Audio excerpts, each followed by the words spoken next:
இஸ்லாமிய மக்களுக்கு எதிராக பாரதிய ஜனதா கட்சி, குறிப்பாக நரேந்திர மோடி அவர்கள் பொறுப்பேற்ற பிறகு 2014 தொடர்ந்து தாக்குதல் செய்து வருகிறது.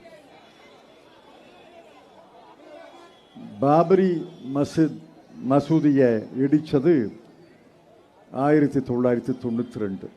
அதற்கு பிறகு நரேந்திர மோடி வந்த பிறகுதான் NRC, national register of citizens,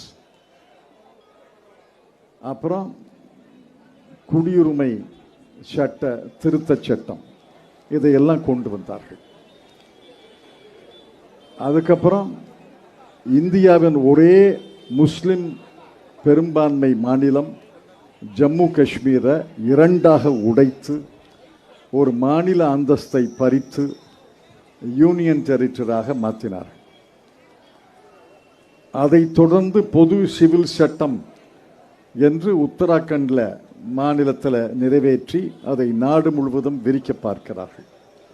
இப்ப இறுதியாக அவர்கள் ஏற்றுக்கொண்டிருக்கும் ஆயுதம் இந்த வக்ஃப் சட்டம். இந்த வக்ஃப் திருத்த சட்டத்தில் ஏராளமான பிழைகள் இருக்கின்றன. அரசியல் சாசனத்துக்கு விரோதமானது. ஒரு பிழையை மட்டும் சொல்கிறேன், 1-2 பிழைகளை மட்டும் சொல்கிறேன். இதை பற்றி விரிவாக எழுதியிருக்கிறேன், விரிவாக பேசுவேன். ஆனால் இன்று பேச முடியாது. வக்ஃப் சட்டத்தின் கீழே நீதிமன்றங்கள் அங்கீகரித்தது, யார் வேண்டாலும் வக்ஃபுக்கு தானம் கொடுக்கலாம். இப்போ நான் கூட கொடுக்கலாம். ஒரு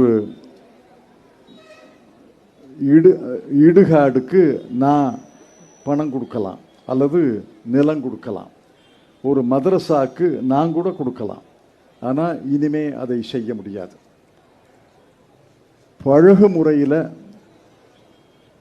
ஆண்டாண்டு காலமாக இருந்து வந்தது ஒரு வக்ஃப் சொத்து என்று ஏற்றுக்கொள்ளப்பட்டது வக்ஃப் தான். அதை உச்ச நீதிமன்றமே அங்கீகரித்திருக்கிறது. ஆனால் இனி ஒரு பத்திரத்தின் மூலமாகத்தான் வக்ஃபுக்கு தானம் கொடுக்க முடியும். அந்த பத்திரமும் யார் எழுதணும்? இஸ்லாமிய மதத்தை 5 ஆண்டுகளாக நான் பின்பற்றுகிறேன் என்று நிரூபித்தான் பத்திரம் எழுத முடியும். இஸ்லாமிய குடும்பத்தில் பிறந்தவர்கள் எல்லாருமே இஸ்லாமியர்கள் தான். இந்து குடும்பத்தில் பிறந்தவர்கள் எல்லாருமே இந்துக்கள் தான். கிறிஸ்துவ குடும்பத்தில் பிறந்தவர்கள் எல்லாருமே கிறிஸ்துவர்கள் தான். ஆனால் வக்ஃபுக்கு மட்டும் இப்போ இந்து யார் வேணாலும் கோயிலுக்கு எழுதி வைக்கலாம், நான் இந்து மதத்தை பின்பற்றுகிறேன் 5 ஆண்டுகளாக என்று நிரூபிக்க வேண்டிய அவசியம் இல்லை.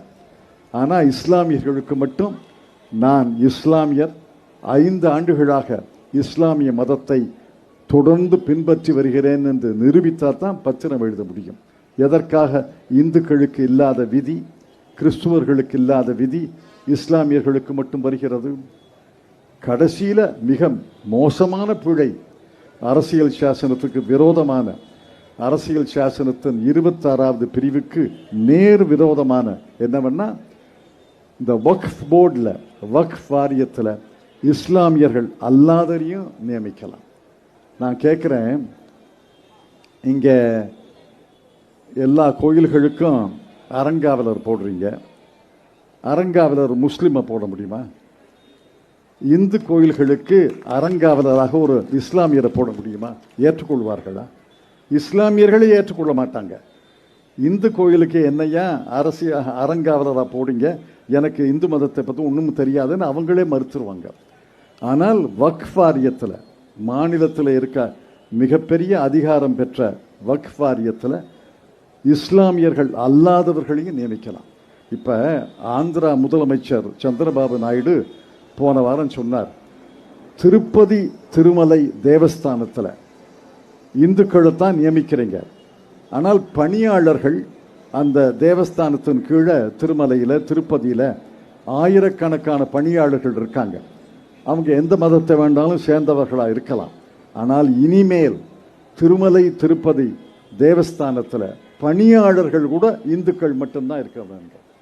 பணியாளர்கள் இந்துக்களாக மட்டும்தான் இருக்க வேண்டும் என்று இந்த தேசிய ஜனநாயக கூட்டணியில் அங்கம் வகிக்கிற முதலமைச்சர் சந்திரபாபு நாயுடு சொல்கிறார் என்றால், நான் கேட்கிறேன், வக்ஃப் வாரியத்தில் இஸ்லாமியர்கள் அல்லாத ஒருவரை எப்படி நியமிக்கலாம்?